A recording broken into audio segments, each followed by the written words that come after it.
ألا وعزة ربي وجلاله إن هذا الوثن ما انتصب إلا بفتاويكم المضللة. ها هو الشرك يدخل إلى جزيرة محمد صلى الله عليه وآله وسلم، ولا خطيبا مسقع أو عالما مرجع أو وزيرا أو أميرا موضع فينهاهم عن ذلك. أين التوحيد الذي تدندنون به وقد أباحت دولتكم دولة المملكة العربية السعودية حال قيامها دماء الناس عليه من أجل مسائل مشتبهة كقضية التوسل والتبرك ورفع القبور؟ أما اليوم وهذا الكفر الصريح والطاغوت الواضح لقد ارتضيتموه لكم ربا وقلوبكم تخفق به حبا، ولدولته أمريكا عشقا وصبا، ثم أتيتم بتمثالها وصنمها الذي يمثل شعائرها الكفرية باسم الحرية والديمقراطية ليتخذ إلها يشرع ويعبد من دون الله، يحل ما حرم الله ويحرم ما أحل الله على مسامعكم وأمام ناظركم ولتشهد له ألسنتكم، فتبا لما قدمتم وما به أقررتم وأفتيتم، ألا فتلك عبادتكم إياهم. ولم تكتفوا بأن تكونوا شركاء في نشر الشرك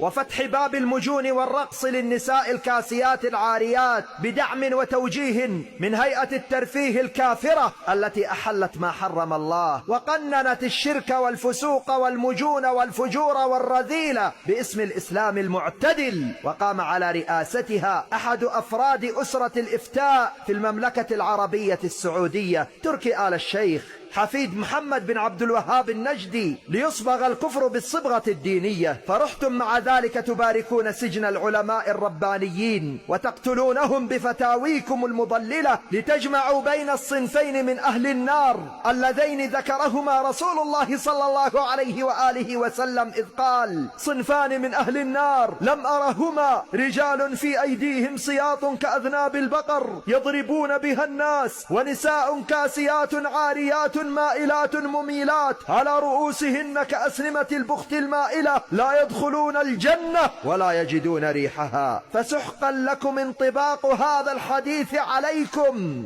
فأي جنة تنتظرون ولها ترجون؟ إن مثلكم مثل بني إسرائيل وقالوا لن يدخل الجنة إلا من كان هودا أو نصارى، تلك أمانيهم، قل هاتوا برهانكم إن كنتم صادقين. قل إن الله لا يأمر بالفحشاء أتقولون على الله ما لا تعلمون. يا علماء وأمراء الحرمين، لم يبق لكم من دعوة التوحيد إلا العلم الذي كتب عليه لا إله إلا الله محمد رسول الله، وليتكم حافظتم على قداسته إذ أصبح العلم السعودي رداء تتلفع به المومسات وتجلس عليه الساقطات ويلوح به في الديسكوهات، فهل هذا هو قداسة